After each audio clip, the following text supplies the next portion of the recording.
Hello and welcome to the Southbound Sports Show.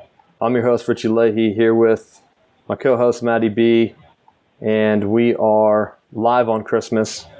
Going to see what kind of show we get. I know last week I said about doing a pre-recorded show, but travel got out of hand for me. So here we are. Let's get into high tempo. You have anything for us this week, Matt?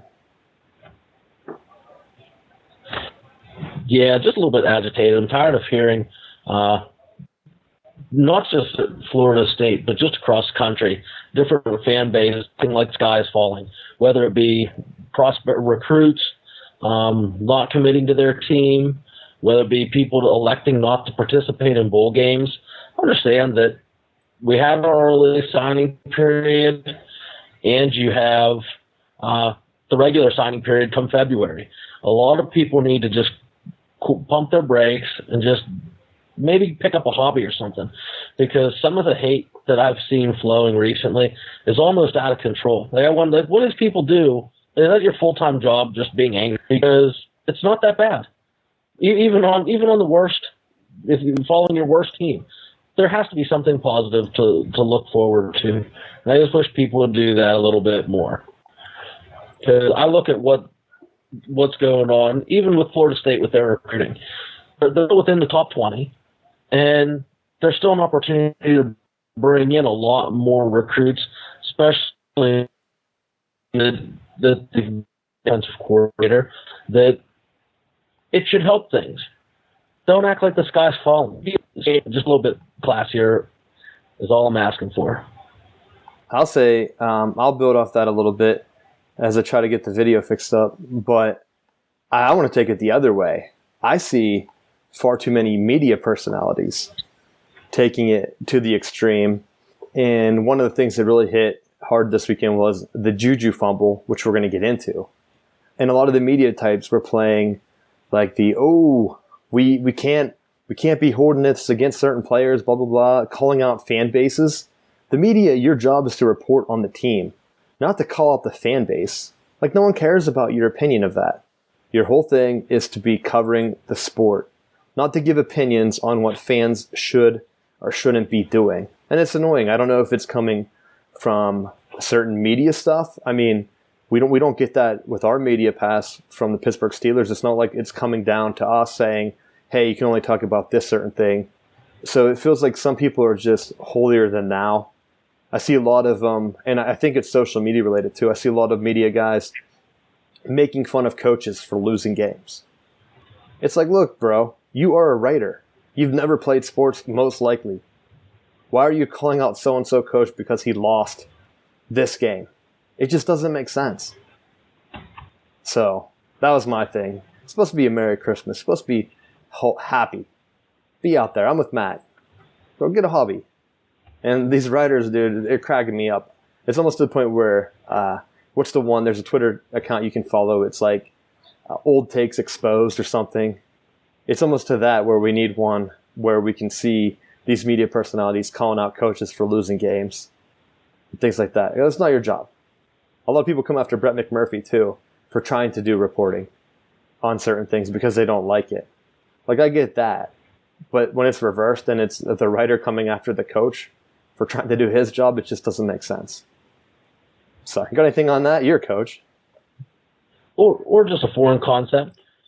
Know what you're doing and have plans for if you have certain issues, you have procedures and protocols that you follow to avoid those kinds of issues, so that you don't find yourself months into a scandal and kind of pretend like I had no idea what was going on. Urban. Hey, he's assistant AD now. Come up, why don't they just name him president of the university? That's what happened. He went from football coach to borderline being fired to. I thought we were almost celebrating his birthday and not Jesus's today. That's what happened to Tressel. He just became a president somewhere, Youngstown. So just waiting for an opportunity to come up, and some Ohio university will hire him just to keep him around. It's almost like they're trying to give him a job after they forced him out because they're afraid he's going to end up somewhere else. They don't want him to go to LSU or somewhere where they would face him in a playoff game. They just don't. So, all right, let's get into Steel City update. I didn't have anything on the Penguins or the Pirates just due to travel. The only game I got to watch was Pittsburgh Steelers, and I was up in the area anyway. Got to go to Permane Brothers. So that's cool. You can check it out. I sent a picture up on our Instagram. You can follow us at Southbound Sports on Instagram. So that was cool. Finally be back in the area in a bar type setting with a bunch of fellow fans. And unfortunately, it went the wrong way. And it goes back to the Juju thing. And I don't think he's responsible. I know it was running late, but there were so many things in that game the Steelers could have took advantage of. Just because he fumbles going down with a chance to tie. I think he was right on the field goal range. He fumbled it. It looked like he could have been down. Any other position he would have been down. If he didn't land on top of that guy, I believe they reviewed it. It was just pandemonium. But there were so many other things that went wrong in that game. And if you're a fan and usually watch at home, I highly recommend going out to go look online, find your Steelers bar. Or if you're a fan of another team, go out, find where that team congregates, and go watch some games there. Because it's just a whole different atmosphere when you're with a bunch of fellow fans. If you can't make it to the stadium, maybe it's too expensive, you can hang out and watch a game with other fans. And I don't want to say it takes some of the sting away from the loss, but because this one really hurts. So what are your thoughts on that game, Matt? There were aspects of the game that I went in thinking the Saints have a lot to play for. In some ways, I thought the Saints had more to play for. And it almost seemed like they came out flat. And Pittsburgh was firing on all cylinders. And, they played like the Pittsburgh team that we tend to recognize as they play at the level of their competition. And it felt like watching the earlier part of the game, they were doing everything right. But then, just like what we've been critical, when it comes down to those clutch situations that the Bill Belichick's consistently deliver on, we have missed opportunities. We have the phantom pass interference call. You have the Juju fumble. And let's take those two plays out.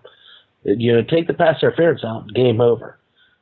Just because you rule Juju's fumble, even if you say he's down, clock's running, and you got to put the Boz out there who has the most misses in the NFL this year. That's not a guarantee to send it into overtime. And even at that, the defense really wasn't playing that great towards the end of the game anyhow. That you go into overtime, that doesn't guarantee you a win. That's not to say that Drew Brees doesn't go right down the field, pick them apart, and win the game right then and there. So, I think there's a little bit of perspective to take out of that. But now, if you're Pittsburgh, you have to win, and you got to hope that you get some help from some division friends. Yeah. Not a good situation to be in. I agree with you. Yeah, they had their chances. The pass interference, the big one for me was the Joe Hayden one early in the first half, or it might have been around the midpoint. It gave the Saints a lead, but at that point, you're playing against the refs, whatever. I think they came with a makeup call on the next drive. Of course, it was like a 10-yard gain for the Steelers. Didn't really make up for anything. But Saints threw down into the end zone. Hayden doesn't touch the guy. He goes up. He just falls. He mistimes his jump. The receiver did, basically. If he would have jumped on time, he might have made the catch. Hayden was behind him. He wasn't in good position. Or if he would have jumped just slightly earlier, Hayden could have just intercepted that ball.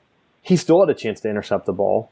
But instead, he just played for the pass defense. Didn't really do anything. Knew it was going to be hard to make a play. He played for the breakup. Can't ask for anything more. Refs throw a flag. I think those should be reviewable. We review for everything. And I hate that it takes up game time. But what I want to see is them get rid of the automatic commercial break after and before kickoffs. Get rid of it. Get rid of that break and put in more built-in reviews. And then do the end screen where they have the replay, and then have the commercial. Do that. At least that would keep me engaged. Because everyone's watching that replay anyway. Then you still go to timeout as they're showing it, and it's a big scoring play. The Saints score on the next play or one right after. It was on the 1 yard line. That was a huge swing in the game. But you know what? It didn't eliminate the Steelers.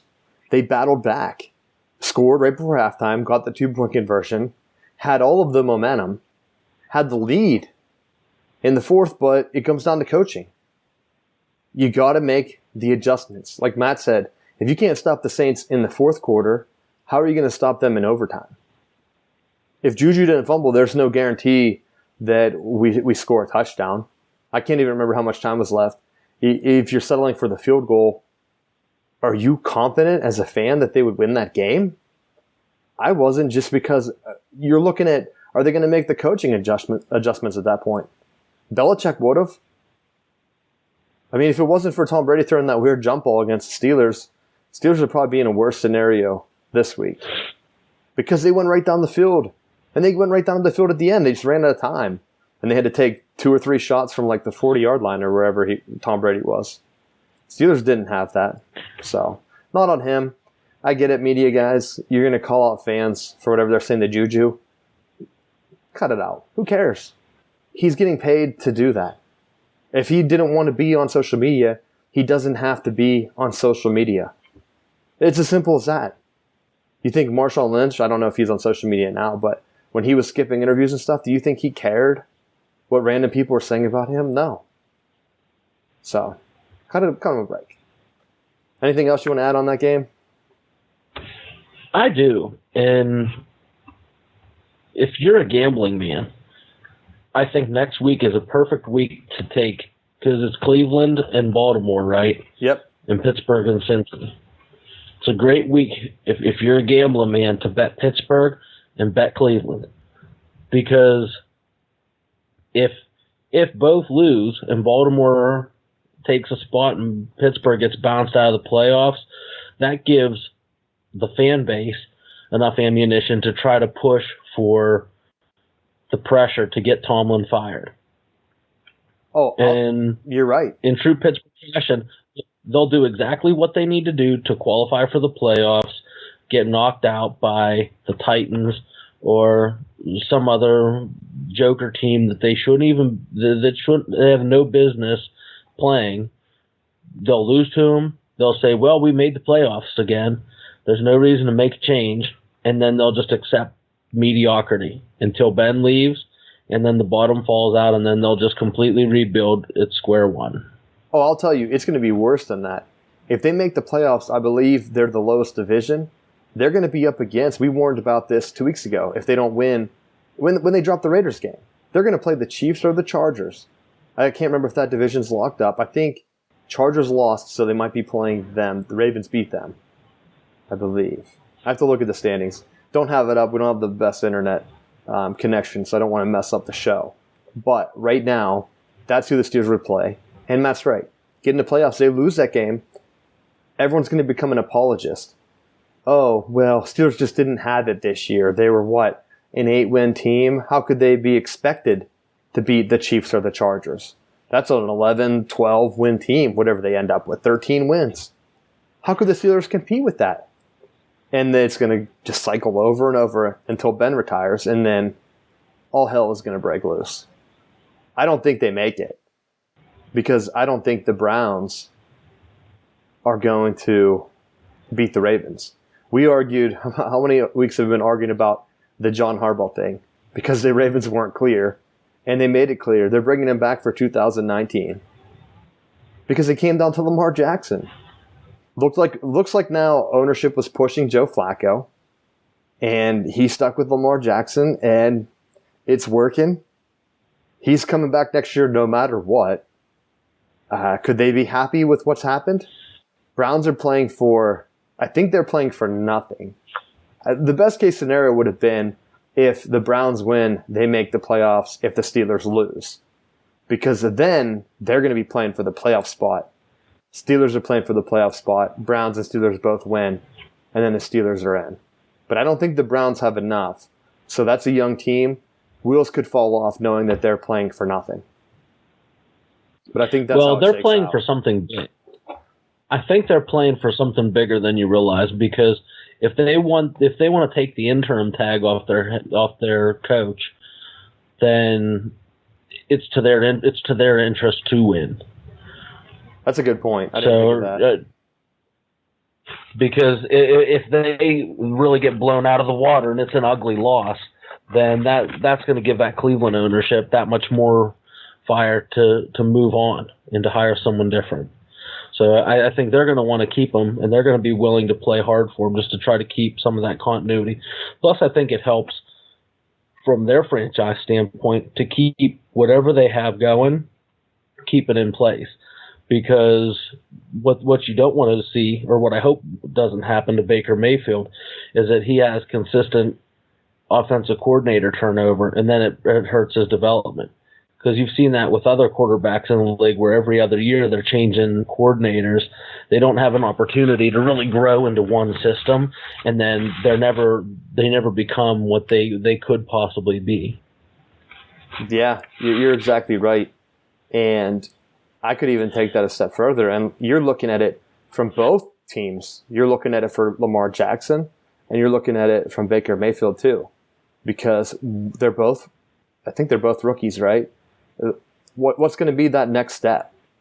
Is Lamar Jackson going to blow it and then get some confidence problems, which is what we would like as Steeler fans? I mean, let's be honest.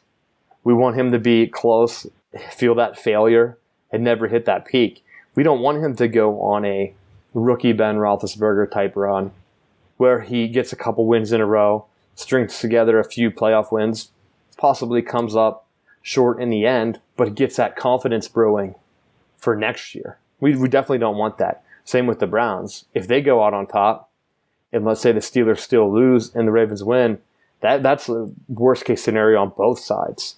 So it's a huge game for the Steelers. Bengals are playing for nothing, and I know they hate the Steelers, so we could see an ugly game. We could see one of those games where they're throwing 30 hits and just trying to take it all out, knowing that they're going to ruin their only chance. The worst part is the games are at the same time, 1 o'clock. So you need a dual TV setup. I've been preaching it. You need 2 TVs. You can watch both games at the same time. Screw NFL Red Zone. That's another thing I see constantly, people complaining about NFL Red Zone. It's like, just buy 2 TVs. You don't have to worry about what game they're showing. Just pick whatever game you want on the second TV. That's a pro tip. You got anything else for the NFL? I really don't have anything. Steelers were the only game I watched, and I hate being one of those guys that pretends. I watched a good bit with that. With watching Roethlisberger, he catches so much criticism, and one of the things that I want to say to those critics of the way that he plays is you almost take. He has that, like, those similar traits that you see people praise Brett Favre for, the gunslinger mentality. Is Ben going to throw some terrible passes? They're going to cost you games? Absolutely. But for every time that he does one like that, there's 2 or 3 where there's no business connecting on him, and he bails you out of trouble too.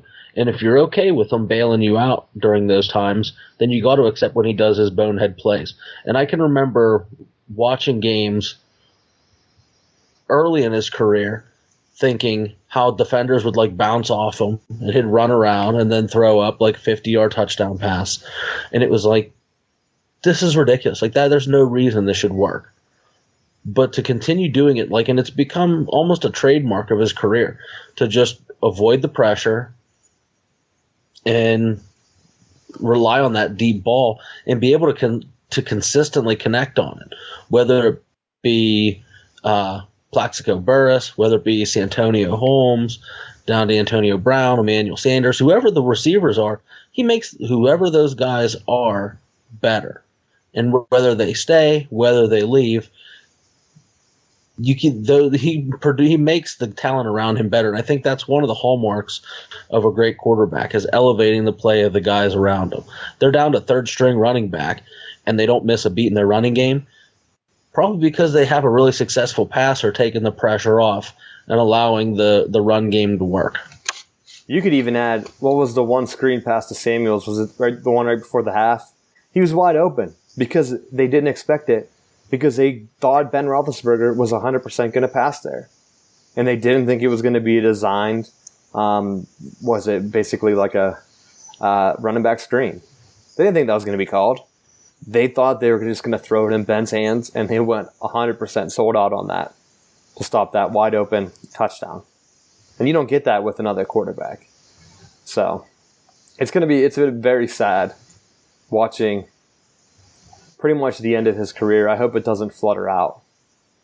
Similar, like you said, to Brett Favre. I don't think he'll float around like Favre did, but I don't want to see him floating around on like a 7-win team, taking more hits than what he needs to. It doesn't help anyone. It doesn't help the Steelers in the long term. It doesn't help his legacy. So hopefully things work out. Very sad. The killer is the Raiders game. Go back to that Raiders game. You had no business losing to the Raiders. None. I don't care if it was on the West Coast. That Raiders team is awful. They were tanking. So, sad. Other NFL, I think the other big one was just the Ravens that I saw. The Ravens beat the Chargers, and that's going to mess up some of the playoff seeding. But Patriots look like they're back. Surprise, surprise. And it's just sad. Anything else you got for the NFL? Yeah. And what is it? The NFC West? The one with Washington? That's East. Is that what it is? The NFC West? East? I hate the NFC East. I hate them. How do you let Dallas be your conference champion, your division champion? They outright bought it. It just comes down to the shit luck of the Redskins. How can the Redskins get no breaks? No pun intended for the Alex Smith thing. But just every time they're close, it just seems like, what are they doing? The Eagles is on their own. You didn't need to bring in a quarterback controversy. You didn't need to do that early in the year. And you did it. I don't care if you pretend that Wentz is the better guy. By results, he's not. So you throw him in there, then who gets you the wins late in the season? Foles. Who won you the Super Bowl? Foles. Who's selling the most jerseys? Wentz. Oh, we better go with Wentz. Forget that we've never won a Super Bowl because we're Philly. It's like the laughing stock. Just to see, that's the only redeeming quality of that division, is the Cowboys win it, and even if the Pittsburgh misses the playoffs, you can just laugh at the Eagles. I don't know if they can squeak in or not. I didn't see the final NFC standings after Sunday. Sad. They need some help at this point. Yeah. But to me, they would be a dangerous team to back in as a wild card team. I think they're more of a dangerous team because of the way that they're coached than Pittsburgh is backing themselves into the playoffs. Oh, 100%. Just because Peterson has better game management, utilizing his challenges efficiently.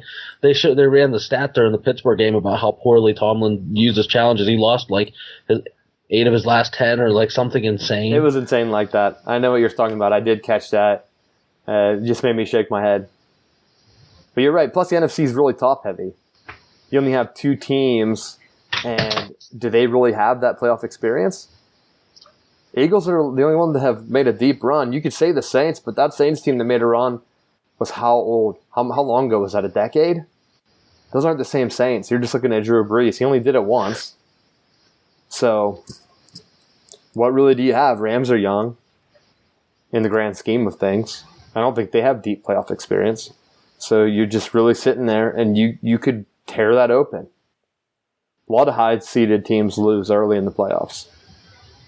So I think it's just a weird thing because of Tom Brady's dominance. There's so much turnover in the NFC because the Patriots have won so much. You don't have a consistent team that stood up to rival them. The only thing that really rivaled them was the Giants. And those teams were years apart, different cores. And they're completely rebuilt now with just an old Eli Manning carrying around a bunch of young horses like Saquon Barkley and Beckham, OBJ. So, it's really weird. This season seems very strange. Maybe because the Chargers came out of nowhere. No one really expected them. I think everyone expected the Rams. Saints kind of came up. I didn't know we're in that division. I would have picked the Falcons. I don't know if we did our picks or not, but I wouldn't have picked the Saints. So, should be good playoff stuff. Got anything else, or you want to go to college football? We'll jump to college. All right, I'll let you kick it off. Florida State hired Briles, the new offensive coordinator. Go ahead, give it to us. Pressure finally off. I was, to be honest, I was worried a little bit with the delay. I was hoping that it was signed, sealed, and delivered, but they were waiting for him to finish out his playoff to finish their bowl game. Some people I see are not very happy with it on social media, being that Army shellacked Houston in the Armed Forces Bowl. I don't think that you can really use that as an indicator of what the success of a play caller is going to be based on something like that, because Miami's Mark Richt cost Florida State a national championship doing that. When he left to become head coach at Georgia, Florida State was preparing for a national championship game, and he was back and forth trying to recruit while at the same time be at the bowl games, and he was one of the originators of trying to split duties and really called a horrible game and cost him a national championship. One of the things that I like with Briles is that he's bringing an offense that everywhere he's gone, he's been successful. You look at the offense that Kiffin had at Florida Atlantic, the year they were lighting the scoreboard up, it was Kendall Briles' offense. When he was at Baylor, his offense that him and his dad created put up buku points with RG3 and all those guys. He was there learning and developing that scheme that Taggart eventually went and learned from, that developed his Gulf Coast offensive. It was partial from that and partial of his stuff with Michigan that he developed the offense. So there's not going to be as much new terminology as it is just having someone maybe more polished in calling plays. And that's not really as much of a knock on Walt Bell as it is just getting someone that you feel comfortable with makes it easier for Taggart now to be able to take on more of a CEO role. When he was hired, they said he's a great recruiter, and it shows with what he was able to do with the limited signing period last year and what he's done in the early part this year. How many teams do you see in college football right now that could have the kind of year that Florida State had and reel in a top 20 recruiting class? I couldn't, not that I follow recruiting closely, but I don't see many teams being able to do that. I think you absolutely see an implosion. I mean, look at Miami had a decent year. Their defensive coordinator left, and their recruiting class basically bottomed out.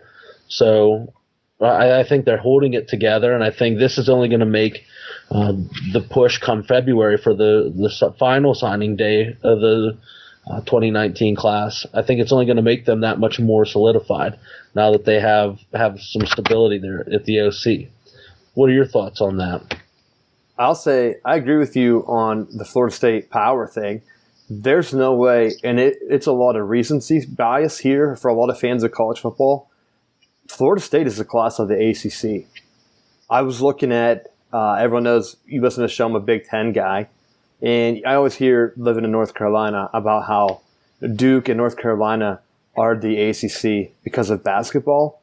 But if you look at the viewing numbers, football crushes basketball. And if you look at football, North Carolina and Duke are nowhere close. How is that the best rivalry in sports? You look at the Big Ten right now, you have Michigan and Ohio State number 1 and 2 in football for most of the year, and they're number 1 and 2 in basketball. That rivalry goes head and shoulders above. That's why they're better known brands. And if you're looking at across the country, Big Ten has Ohio State, Michigan. A Big 12 has Texas, Oklahoma, also great in basketball and football. ACC, where's Florida State in basketball this year, Matt? They're at about 10 right now. There was some controversy because they had some time off and they ended up dropping, but teams around them were having extended time off and they were moving up in the polls. So I mean, there even is some slight towards them in basketball as well, where other teams get that favorable bump and they get taken down. Oh, they're right up there. And that's why I would argue that Florida State is the class of the ACC. It's not just one sport. You can't just say, hey, and I know it's going to make a lot of people mad. I know a lot of people listen around the area because I live there.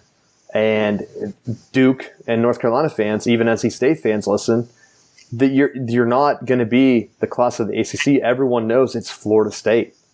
Everyone knows it's Florida State. Coming around in basketball, football leads everything.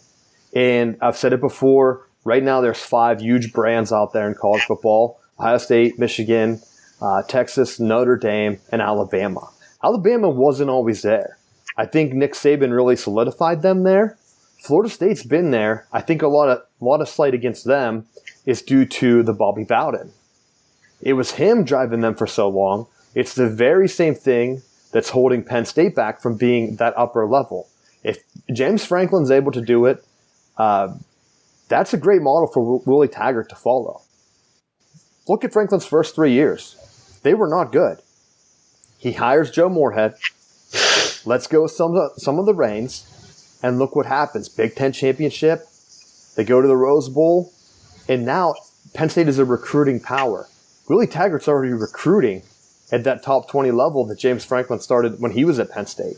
And I know they were coming off sanctions. And, I mean, just being a show with a Pittsburgh lean, we have a lot of Penn State listeners. I'm sure they can attest to this. You get those great coordinators. You have a head coach that's the CEO type that can recruit, and look out. He just has to learn how to be hands-off. If you're going to struggle in the game-based stuff, you got to be hands-off, and I think that's the last step James Franklin needs to take. Does he learn it? But I will say this, though.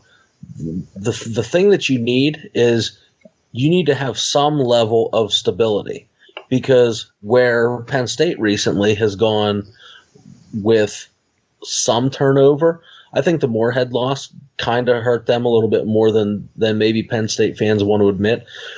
The team that really gets punched in the mouth is Pitt, where you go from Wannstedt to Graham to Chris to Narduzzi, and then they lost however many coordinators, offensive and defensive, along the way.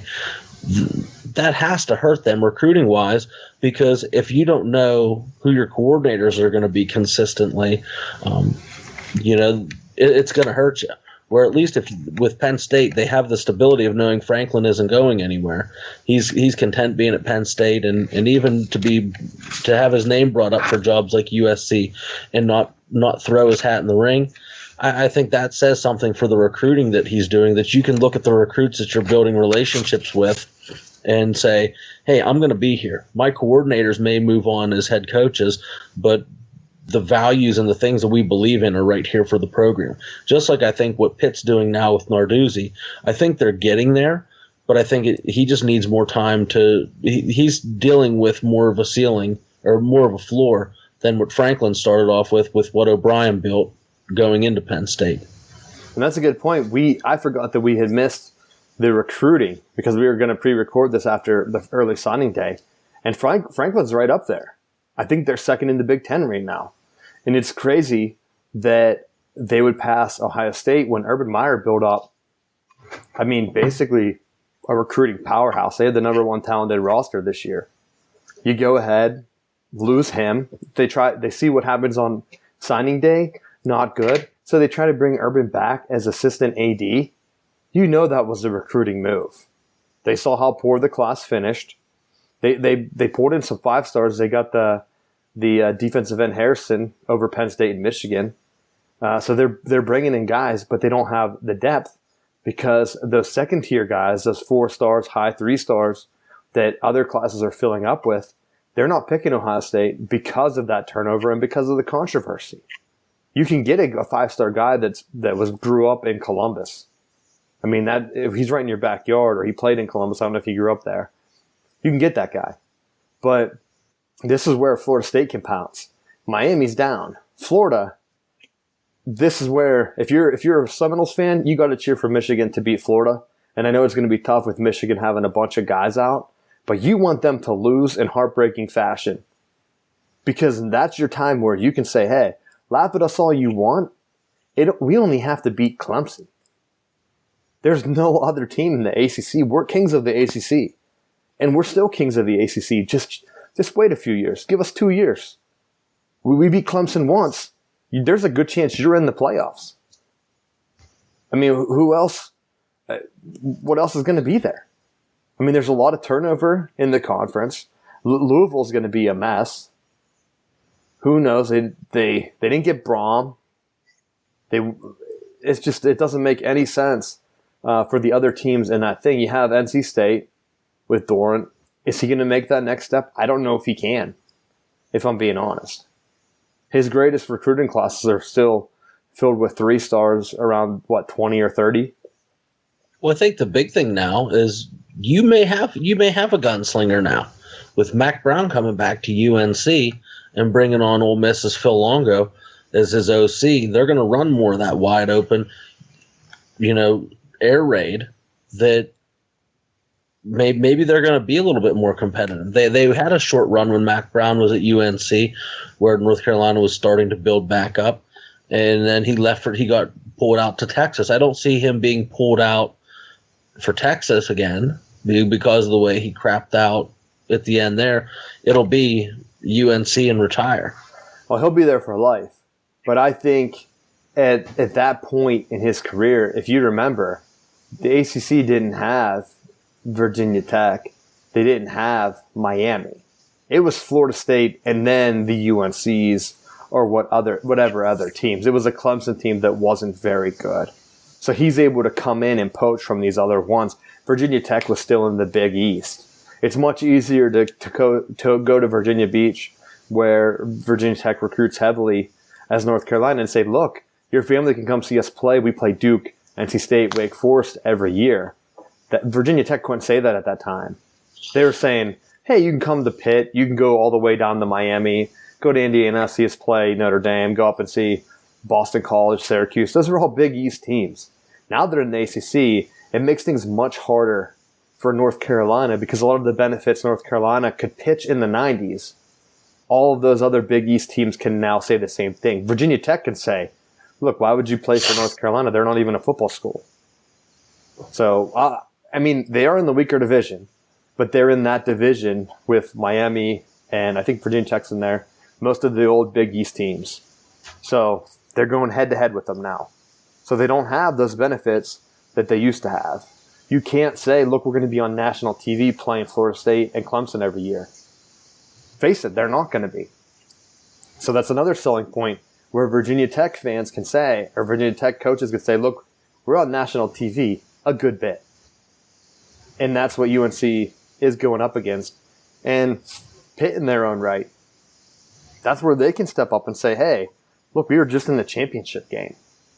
Recruits that maybe Penn State doesn't want, they can backfill and try to take that next step and say, we're one game away. Sure, it didn't go our way this time, but we've beaten Clemson when they won the national championship. I think, was that the year they won it? Or when they were in the playoffs, or whatever other line they want to put out there. They're competing. And that's where it can really take the next steps for both of those schools. For like the Virginia Techs, the Pitts, what are they going to do? They're recruiting against this guy. He had success in the 90s. It's not the same game. I mean, how many other coaches come back and have success? Look what happened with Petrino round 2. They ran him out after, 2 or 3 years? So, yeah. I don't know. You have anything else with coaching stuff? I'm trying to think. Well, we had the Harbaugh rumors. That comes up every time. Jets were going to make him an offer. He couldn't refuse. Then about 2 hours later, they came out and said that wasn't true, which means that probably Harbaugh turned them down. And then the Dolphins came out, and they said they weren't going to hire Harbaugh. But I'm just glad that they waited until after signing day, because that's the kind of BS that they would pull right before signing day and get a lot of coaches. And to be honest, since we didn't talk about signing day, Michigan flipped back the 5-star safety that flipped Alabama a few weeks ago. We talked about on the show. And I think they got him because of the Saban to Packers talk. I mean, it's pretty clear the original Harbaugh to the NFL rumors came out right before he flipped Alabama. I forget what team it was. Harbaugh's up for every NFL team. I mean, the guy went to 3 straight NFC championships and to a Super Bowl. What NFL team wouldn't? Well, you can't tell me the Browns, Buffalo, Washington, even Jets, teams that haven't been to that level, they would be salivating to have him. So his name's going to come up. He flipped to Alabama that same week. Harbaugh said he got him on the phone. It said to expect fireworks on signing day. So I had a good feeling that he was going to come back, but I didn't want to be too confident because these are kids. He flips back, and you got to believe that Saban was one of the ones negative recruiting saying, look, I mean, it was very clear he had top 2. It was Michigan and Alabama. So we know who we were up against. So there's only one coach that would be negative recruiting saying that Harbaugh's going to the NFL. And at that very same time, right before signing day, was it Ryan Clark from ESPN? Is he on ESPN now? He was the one that came out and said, what if the Packers signed Nick Saban? Got him flipped back. Ryan Clark don't know where he went to school. He might have went to LSU, I think, actually, didn't he? So maybe he has a thing out there helping old Harbaugh out. So giving him a shout out. Thanks, bro. Definitely started, because you know who started that original Harbaugh to the NFL rumors? Chris Carter. Like, that Buckeye would know what Harbaugh's up to. Does he have an ulterior motive there, Matt? I wonder. I wonder what these coaching rumors are going. But circling back to the Franklin to USC thing you mentioned, I'm shocked being up here in Pennsylvania talking to Penn State fans that still think that Franklin's in play for USC next year if they fire Clay Helton. So I don't know if it's like bad blood after the Bill O'Brien thing, where now they're just afraid that any of their coaches are going to run away at the first sign of success, like, uh-oh, we got to get out of Penn State. But he hasn't made there. He hasn't made. Franklin could very easily win a national championship. If Ryan Day can't recruit, where do they get a lot of those recruits? They get them around that same area, Pennsylvania, Ohio. Who is going to take them? I'm going to try to do a breakdown of states on actual signing day in February, because I want to see where Penn State – I think Penn State and Ohio State have a lot of overlap, and you're going to have now Harbaugh on one side and Franklin on the other, picking apart Ryan Day's recruiting class. Is he going to be able to fill that class up this year? That's what I want to see, and then next year. Because if he doesn't come out and win the conference next year, that recruiting class is only going to fall even further. And how long of a leash did they give him? They gave Fickle, 1 year? I think he might have been the interim that whole year. But if this is the prime time, I just don't see Franklin leaving. And just because it's been brought up to me by multiple Penn State fans this Christmas holiday, I'm telling you guys, don't worry about him leaving. I think he would be crazy to leave. So, there. If you think he's a great coach, he's a CEO type, it depends on what coordinators he gets, but he's not gonna leave. He's not gonna leave for a job at USC. I know we kind of touched on that before, but it amazed me that Lynn Swann, who's now AD over at USC, came out with his letter basically saying how the Pittsburgh Steelers operate their franchise, not firing coaches, not turning on people. You know, he used a great analogy. If Clemson did what most fan bases wanted them to do and fired Dabo Swinney, he never would have had the opportunity to grow and to make the changes that he needed to have Clemson where they're at now. And I really think, like, you look at Penn State. Why were they successful for so long? Because Joe Paul was there for 1,000,000 years. Why did Florida State have their run? Because Bobby Bowden was there for 1,000 years. They were able to build their program, and every year, even knowing myself right now, with the teams I have, you're going to have really, really good years, and you're going to have years where, as the grade level comes up, there's just not a lot of athletes. And when you don't have athletes, then you're going to struggle at times. You know, whether it be younger players playing positions that they're not quite ready for those roles yet, and they need time to grow both physically and mentally for it, you're going to take knocks in some years as you're rebuilding with younger kids. And if you have a school that's willing to stand by you during those rough times, then you're going to reap the benefits when they get older and mature. I take a look at it. You could look at Michigan State or even Iowa. Michigan State had a 3-9 season, was it last year? And they bounced back with another 8, 7, whatever win season they've had. They've been in the Rose Bowl. D'Antonio built his program up. You got to give the guy credit. Look at what Kirk Ferentz does. He builds it so that every 2 or 3, 4 years they go on a run. He gets the guys in, teaches them a system, and gets them in. And that's kind of what you have to do. If you have that consistency, you're going to be able to get at least a chance in the conference championship and go from there. So I think that's what you just got to have some continuity as a football coach. So we'll be getting back in on some of the stuff. Let's go into college football suspensions quick. The playoffs, the big one, Clemson. 3 guys named, taking a substance. I got to get my phone out so I can actually read it because I texted you guys yesterday. On Christmas Eve it came out. They're going to have a plan B tomorrow.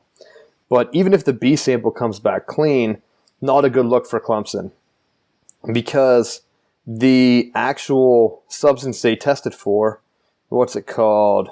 Ostarine? I'm probably mispronouncing it. So they had 3 players suspended. It's usually only prescribed for osteoporosis. So it's like an actual pill or injection they take if you're low on like spine. The anti-doping agency does something. It's basically an anabolic steroid. And I stumbled on that word, of course. But it's a steroid. That's what it's used for. It's helped to build up the back, I think is what osteoporosis is. I could be wrong. And there's no way they could take it by accident because according to the United States Anti-Doping Agency, Ostarine is not and has never been approved for human consumption in the United States or elsewhere. So this isn't like a false positive that they can point and say, oops, I took whey powder or this other muscle milk, which at college level is unheard of because I've been to a couple different colleges, including NC State, where they have the formulas coming from their trainers and they give it directly to the guys. Like there's no way that the players should even go out and try to buy something at GNC to risk that because the school provides it with clearance from the NCAA. And now you have this, it raises some red flags. So even this, you're building up Clemson, a program out of nowhere.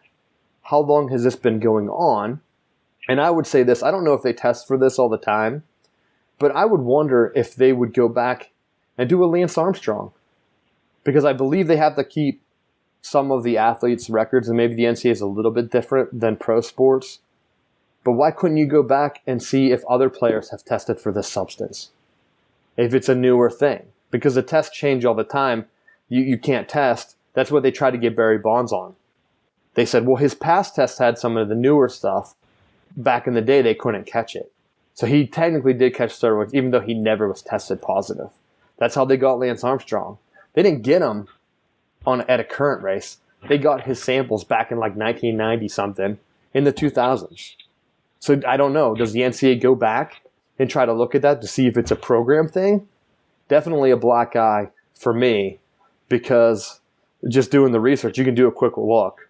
24/7 Sports said that they don't think there's any way these guys are cleared in time for the bowl. Because you have to have a B sample, which they're trying to get by Wednesday or Thursday. And if there's any chance that it could be tainted or anything, they have to then ask for a third sample. So, not a good look. And not to be outdone, and not before I give you a chance, I don't forget, Alabama suspended a couple of their own guys for undisclosed reasons. So they didn't say what they were. Clemson came out. They know this is a bad look. Signing 5-star guys. That's probably why they got suspended. Now they got to pump up some charges, get rid of them because we got this new recruiting class coming in. You say something like that, but with the new transfer rules, maybe you don't have to do that in the future. Just let them go. Like give them a firm handshake, say go. But the Clemson one's bad because they hired lawyers immediately, and they even said, "Hey, we're letting this get out now. We're announcing it so you don't hear it from the NCAA or elsewhere." So they know this is a bad look, that multiple guys in the program have this thing that old ladies get prescribed to them. So any thoughts on that? I think just wait. and see what the reports show tomorrow.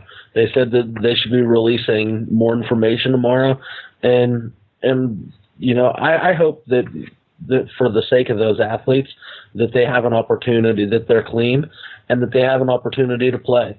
Because I think it's going to take away from some of the games if they're because of testing, and if it was something that was accidentally taken, I would feel bad that that's happening. But those guys know better, and even with the kids on my team, you're preached from day one that you need to, if you're taking anything other than something prescribed by a doctor, you need to run it through us. That way we know what's going on as far as the potential risks and side effects and things like that. So I know that high school programs are preaching that from the get-go, that you should not be putting anything in there unless you're talking with, like at the college level, the nutritionists and team doctors and things like that. You want to make sure that you're not putting yourself in harm's way by taking those kinds of substances. I mean, you look at some of the people who are addicted to drugs in this country. You could fail a drug test by eating too much like poppy seed and not have a drug problem but test positive for opiates. So I think there are so many different things that could trigger false positive that I want to make sure that they're actually guilty before we hang the noose around them, because there's too many times where we want to cast blame before knowing all the facts. Oh, I think he came out of nowhere, and it was shocked. And you're right. Far too often what happens is it hits the early news cycle, people crucify the guys, and then it comes back that it was nothing, and then no one remembers that. It's like the redacted. Oh, let's write this big, long story, but at the end, or 2 days later, we're going to send out a tweet that says that we had some wrong facts in it. Doesn't help anyone. It's like that's what people accuse Brett McMurphy of, editing his report whenever he said that the Powell Police Department or whatever didn't have the right thing on Zach Smith's charges. And then it went back and forth. And I don't think anyone ever got a clear answer. If they did, I missed it, because it drug on for how many days? And outside of the playoffs, let's say these guys don't play, does it hurt their draft stock? I know some fans are already cheering. Browns fans, I heard, because I hung out with some Browns fans over the weekend. They're ready to draft Dexter Lawrence when he falls in the draft. I think that would be a great pickup for his. He could have been a top 5 pick. This hits him. He misses the bowl. Now he's fallen into the Browns that just barely missed the playoffs at 15. You get a top round pick, go for it. So, I don't know. We'll see. Should be good. For bull picks, running out of time because I don't want to go over today on the holiday. But bull picks, what we're going to do is we're going to send them out on social media. I'm going to get the guys all together, talk to Jeff, try to get him to come on today. But he actually changed shifts or whatever. So we're going to get some picks. We're going to send them out on Instagram. So make sure you follow us on Southbound Sports and on Twitter, S-Bound Sports. And we'll be putting them up before the games go up instead of doing a run-through. I think it's going to be better that way than me and Matt just giving our picks here. So we'll get them, and you can look for those in the coming weeks. But that's all I have this week, Matt. You got anything for the final bell, or you want to talk some more college football? I do. There's one last thing I wanted to make sure I hit on. Tomorrow, if you have the time and you have a moment, enjoy Paul Johnson's last game at Georgia Tech. He's hanging it up after this game, so one of the greats that runs a triple option, that it's a dying breed of people that actually run that style of offense at the college level. I had an opportunity to see him play in the ACC championship. Love watching the way that they drill their team and prepare themselves. So hopefully they can go out and get that win for Paul Johnson as he plays his last game as head coach at Georgia Tech. Funny you bring that up because I have a stat about that. Georgia Tech recruited its first tight end since Paul Johnson became head coach this year. Signed him. I think it was his first tight end signee, which is strange because you would think that they would want tight ends for that triple option. But apparently they need other type of guys. I think that's the stat I saw. So yes, you're going to see a new offense in Georgia. It's going to be weird. Georgia Tech at Georgia Tech, but basically in Georgia. In Atlanta, hot Atlanta, right outside somewhere. But I don't know. It could be successful. Army ran up some score. They run some variation of that stuff. And I think they scored how many? Was it 70? They only threw 4 passes? Yes. So you don't need to pass. And that's why, going back to your original point on the show, when you talked about coaching styles and people not being patient and just throwing it up, you don't have to have the flashiest offense. You don't have to be throwing air raid out there to score in today's college football. Just got to do your things, got to execute, and got to be confident, got to know what you're doing out there for the players. So a lot of different styles can win. I think that's what the beauty of college football is. So you got anything else for us? That's it. All right, cool. Everyone have a Merry Christmas. Follow us on social media, like I said. We'll be back. It'll actually be New Year's Day. We're going to see what we can do. Follow us, Southbound Sports, on Instagram and Facebook. Make sure if you watch our video, share it, like it so other people can see it. Make sure you subscribe to the iTunes for download numbers, because we've got some new stuff coming in the new year, and that's when we'll see you. So have a happy new year. Be safe, everyone. Thanks for listening.